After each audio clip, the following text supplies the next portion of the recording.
What's going on, everyone? You're watching or listening to another episode of the Eskandy Sports Podcast. Our guest today is a former CFL player with a legendary 12-year career, including 2 Grey Cups, a couple most outstanding Canadian awards, a McMaster alumni like myself, and most importantly, for the purposes of this incredibly niche podcast, he is the commissioner of the CEBL, and we got a lot of questions to ask. So how are you, Mike? I am doing great, and I appreciate you sporting that Mac hat. It makes me feel right at home. That's good. Oh, any excuse to wear McMaster gear, I'll take it. I'll take it. So right off the bat, I know you probably get this every time you do an interview or podcast or anything, but it's the football career mixed with the CEBL commissioner afterwards. So let's connect those two dots. How did that come about? Well, yeah, I get this question all the time. I don't mind talking about it because it's kind of interesting story, but I'll do the kind of condensed version. I finished and retired my career in 2007, and then shortly after that became the VP of marketing for the Players Association for the CFL, and eventually became president of the CFL Players Association, and always was interested in the business side of sport, really, and football in general, because that was my life, and always thought that there would be some sort of connection to that, and there was when I retired into the CFLPA, and then I started a broadcast career on the youth sports side of things, and really had a really cool, well-rounded look at the business of football, and I learned a heck of a lot. But the CFL is a very tight place. There's not a lot of movement at the kind of the upper levels, so people tend to stay in place. I just noticed over time that as years go by, opportunities may be kind of not there. So I just started, after my presidency, started kind of just a normal career, so to speak, which is not as fun as what I was doing before. Certainly not as fun as what I'm doing now. But it led me, one of the jobs that I had led me to our founder, Richard Petco, just by a chance meeting. And at that time, he had owned a team in another league and just wasn't satisfied with how that was going, and wanted to pick my brain and get me involved. And with that, just started the discussion. And really, what I was able to do was use all my key learnings from the sport of football and organizationally, how everything kind of worked, and roll them into Richard and my idea about the CBL, and making it one of the top leagues in the world. I mean, we were talking that way 6 years ago, and it's just about the doing part. And we've been really fortunate that we've done a lot of really good things, and been able to showcase our top Canadian athletes and build a brand, and our future is quite bright. But it really started with a chance meeting many years ago, and that's kind of how life works, and it sent me in a direction in basketball that I haven't looked back. Was there ever a point where there was almost like a failure to launch moment, like where maybe the logistics of it almost didn't make sense, and the CEBL almost didn't happen? Well, yes and no. We officially launched in around October or November of 2018, our first time around. At that point, we had a different look and feel. We announced a handful of teams, but certainly not in a profound way like you see today. And then we kind of took a step back and let it breathe for a bit, and then started engaging some other people from a brand perspective and from a governance perspective. At this point, we knew what we wanted to be, but we hadn't yet, I think, created an identity that we were comfortable with. So that changed when we started brainstorming and bringing in outside people to help us look at what the CBL is and what the brand is. And our brand is quite strong. We're very proud of it. So that kind of October, November 2018 launch is in the books now. You can probably find it somewhere. There's a different logo and all this other stuff. And we announced a bunch of destinations, but that got shelved, and then we kind of reinvented ourselves about 2 or 3 months later, and then officially hit the ground running. So I'm glad we made that decision. It certainly changed our whole aspect of looking at who we are and what we are and where we want to go. And we continue to to constantly look at those things because the trajectory we're on is quite steep, and we're excited about it. Yeah, how important was it to make something here like domestically, like a Canadian product? Like, was there ever any opportunities not in Canada that you looked at, or was it always something that had to be, a Canadian product? No, it had to be Canadian, and it had to be proudly Canadian, and it had to be created by Canadians, and the vast majority of people involved had to be Canadian. That was just our feedback from going around the country those 5-6 years ago and realizing why all these other leagues or teams have failed. And there was a lot of commonalities across all of them, and a lot of it had to do with ownership structures and US based leagues, and no real connection to the Canadian athlete, the Canadian community, to Canada basketball, to FIBA, you name it. I can go on and on and on. Everything that we are is what they weren't, and that's no slight on them. It was just that was the approach they took, but it was not a sound approach. And we took one that was completely different, and we invested in what was important. That was our relationship with Canada basketball, being the official league, playing FIBA rules, being proudly Canadian, playing in the spring and summer, which for us gave us access to the best talent available, and a host of other things that really separated us from the pack. But number one, we were going to be a proud domestic league, and it hadn't really been done. So we were still kind of creating it as we go. But all you have to do is look overseas to see, and look at the world ranking charts in FIBA men's basketball.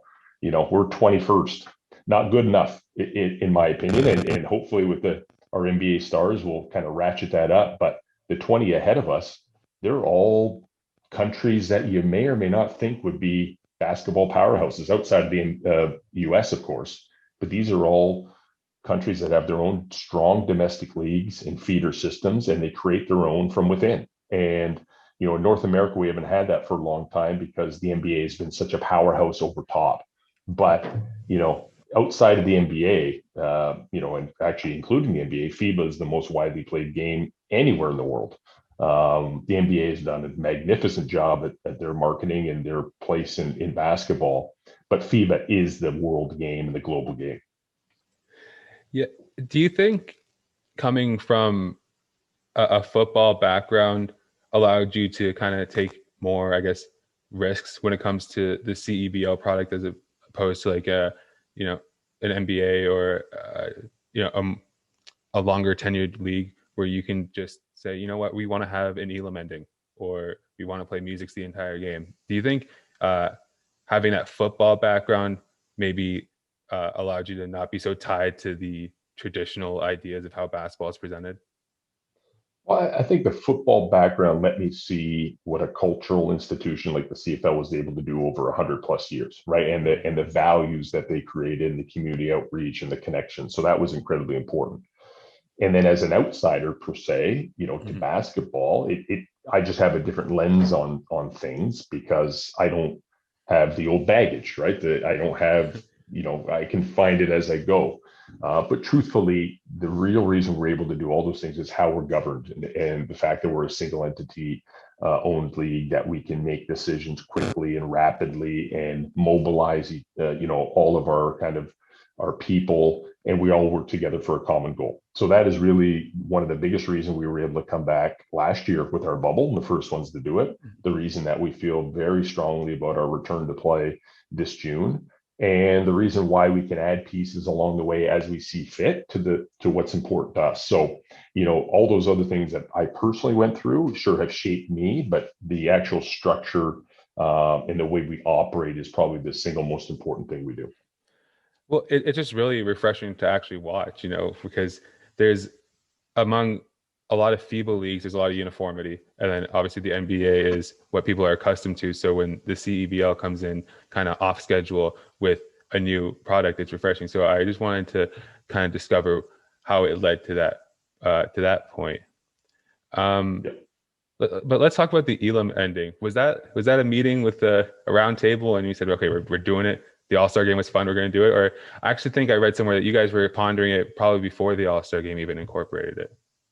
Yeah, I think the roundtable included just me at that particular decision. It was one that I wanted to make, and I was going to either have people jump on board, or people say you're crazy. And I had a little bit of both. But the purpose of that, we've been researching that for a couple of years now, and speaking to Jonathan Mugar, who was the first to use it at the TBT, the basketball tournament that goes on kind of in that spring time period.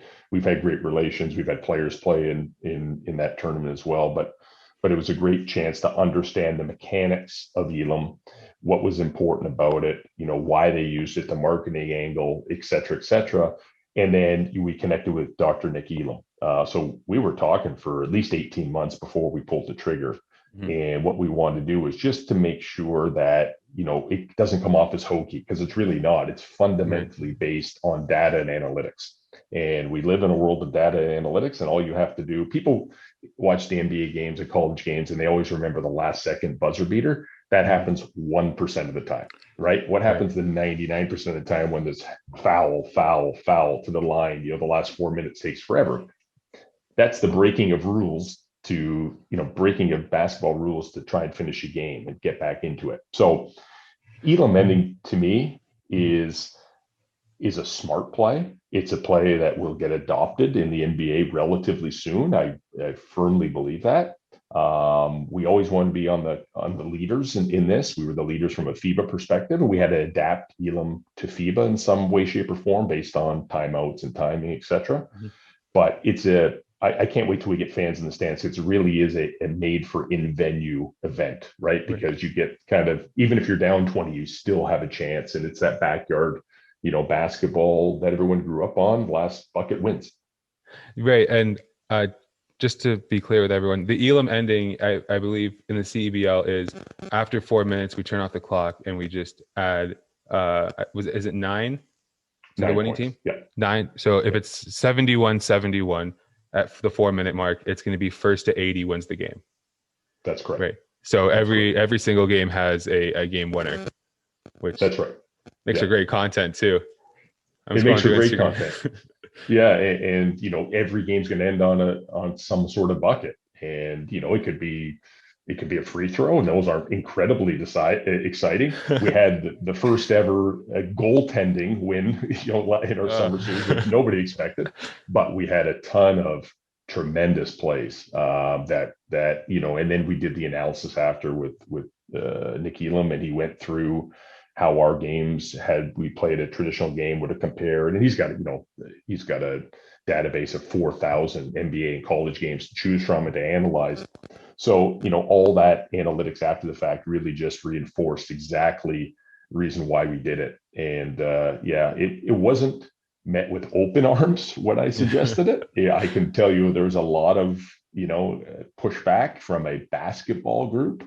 Right. But in the end, they all jumped in and they all absorbed it and they all worked with it. And I thought they did a great job. And this year they'll do an even better job. It's a new learning and coaching experience for the coaches, but that's part of what we are, where you want to put people in situations that they continue to improve and learn and get better. And it's still basketball, but it's differentiating enough where every game like almost has to be exciting at this point, because you're going to get a game winner. So, my audience is mostly high school students. A lot of kids learning how to navigate through the pro process and mostly curious about basketball and how to become a pro. Not a lot of them are too familiar with this CEBL. So for the younger audience, how would you explain the product to them? Yeah, I mean, great question. We are the best FIBA league in this country. We're the best FIBA league in North America. We're the best FIBA league that would play in the spring and summer. And we would be, in our mind, we want to move up the ladder from an international perspective and compete with the big guys. And the big guys are obviously the Euro League and NBL Australia and, Chinese Basketball Association. And there's some Russian leagues, but there's really strong leagues that get the best player talent outside the NBA. We know we're not the NBA, but we know our position, and our position in our minds is the best basketball outside of the NBA in this country. So, the opportunities we present are great for, the youth sports player. We have a developmental player on all of our rosters that gets that kind of first chance to step into the limelight from a pro perspective and play and learn the game. But all the rest of our players are professionals. They all play overseas. They all play in the G League. They were either in the NBA, drafted the NBA, etc. So the quality of talent we have is through the roof. So the best way to put it is if you go overseas and you look at it, the domestic league there, their top three guys, their imports are generally Americans or Canadians.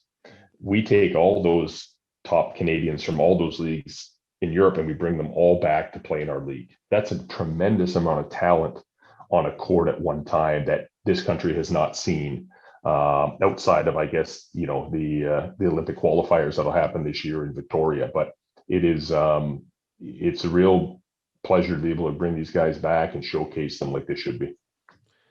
And you mentioned it, the youth sports slot that you have on every roster.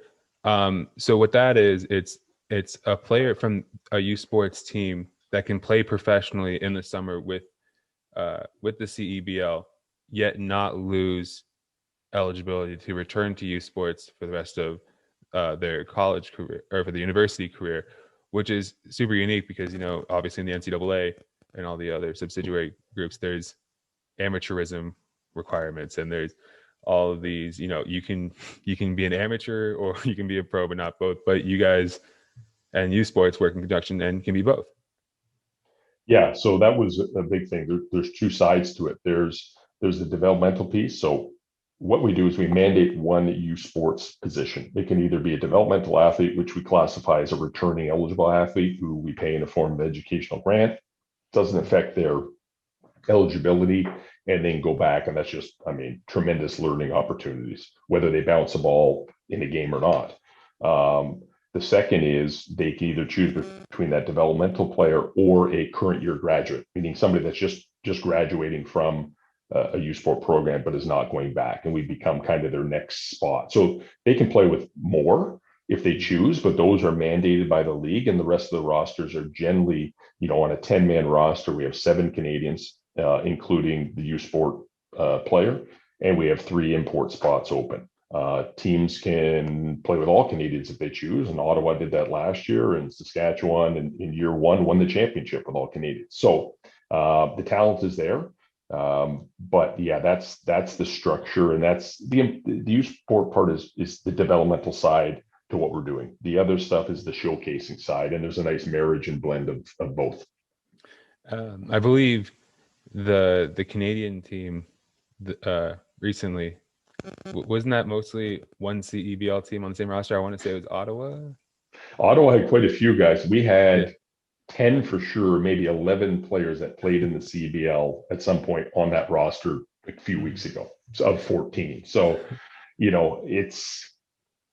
you can see where we fit in, right? We can see where we're important to the overall landscape of Canadian basketball. And you talked about the import slots, and I think the coolest name to ever be written, Diamond Stone, just signed a CEBL contract. He obviously played for the Clippers at some point, went through the motions, the NBA journey, and now he's playing in the CEBL. I know you guys had some G League players at the time, but now that you actually had a guy that played pro for a little while, how was the process of bringing him over to the CEBL? Was that just the team's doing, or what was the sales pitch?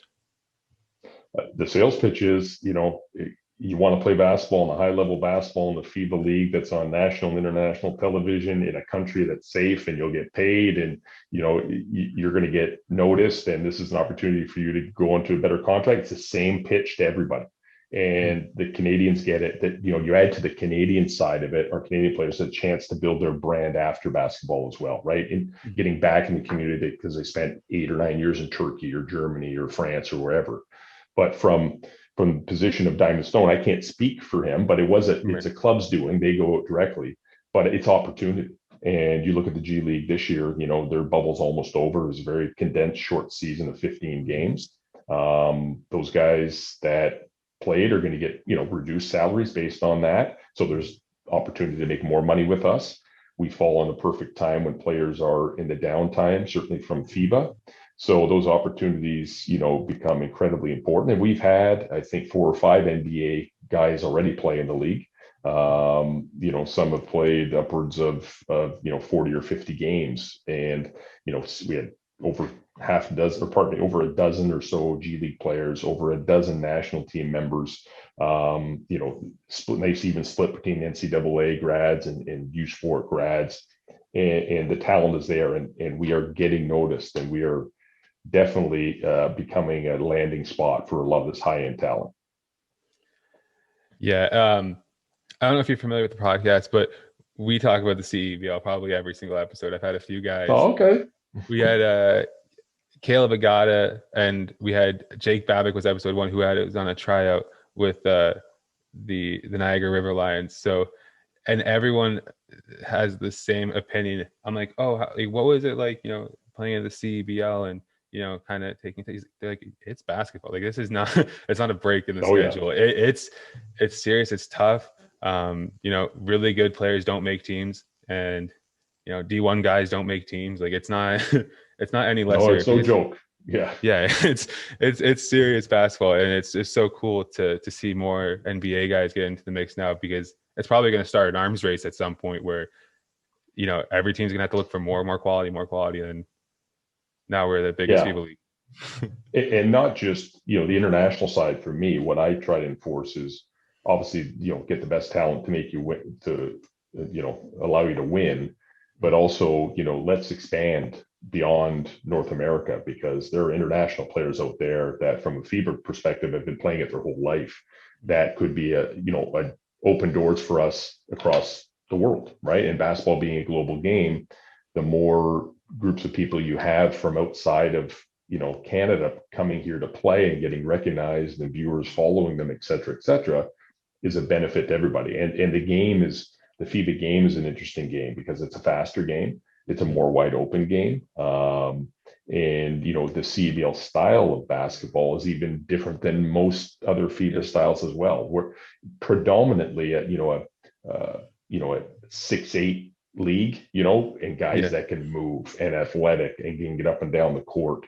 And really, what they had a tremendous season last year in the bubble, but that was intense. So I'm really looking forward to like a more traditional season where we allow these guys a little more room to breathe and a little more room to get prepared for the next game. But because I think the talent level is going to improve again. We had a changeover of 75 guys from 2019 to 2020.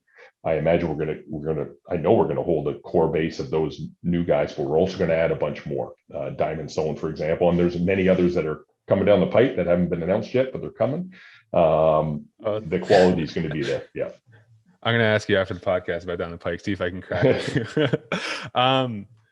But yeah, so is there any, like, what's the final form of the CEBL? Are you guys concrete on kind of the schedule that you have being made to about August, or is there a final form of it that runs on a traditional schedule? The traditional schedule in this country doesn't make a lot of sense at this particular time, and I'll tell you why. Number one, we're playing in shared venues with hockey teams, generally speaking, which means you're competing directly with availability in the winter months. You're competing directly with the same fan base, same sponsorship base. The issues of traveling in the winter, especially when you're a national league. But most importantly is you don't have access to the best players. Now, could you? You could, but you're talking about a substantial investment into salary cap and player salaries, which, I just don't think at this particular time you would want to battle upstream against all those other things that are going on, when we have found our perfect niche. It gives us access to the best players possible. It gives us, access to venues, not direct competition with anybody. The court can stay down for longer, doesn't have to go up and down and up and down. You're not playing on an ice rink that has, boards underneath and whatever. It is this secret sauce to what we do. And, we own that space. We will continue to own that space. And if there's a decision to move, we'll do it, but it'll have to tick all the boxes. And right now we're not there. Right now we know exactly where we can go. So we can go from 20 games, or in this case, this year, 14, up to 24 next year, up to 28 to 32 as we add teams and go across the country and get into a divisional model. And to answer your question, it'd be highly unlikely that we make a drastic change unless there was a business decision to do so, but it's not presented itself. Hey, I'm fine with that. There's virtually no basketball in the summer, or there used to That's not right. be. So I'm happy. I'm happy with that.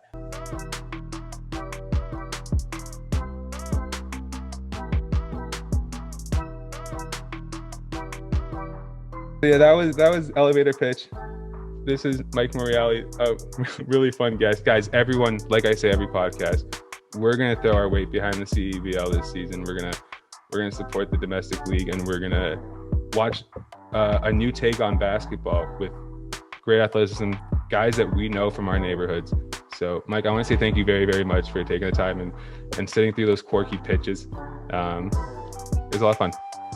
Hey, listen, I really appreciate the support. I'm glad you guys are following us and supporting us. You won't be disappointed. I think when if it's in arena or on TV or on your phone or whatever, you get a chance to tune in or follow us on all our social media handles. You'll be impressed, and we look to continue to deliver that to your door in a bigger and better ways. We can't wait to watch. Thanks, Mike. No problem. Thank you.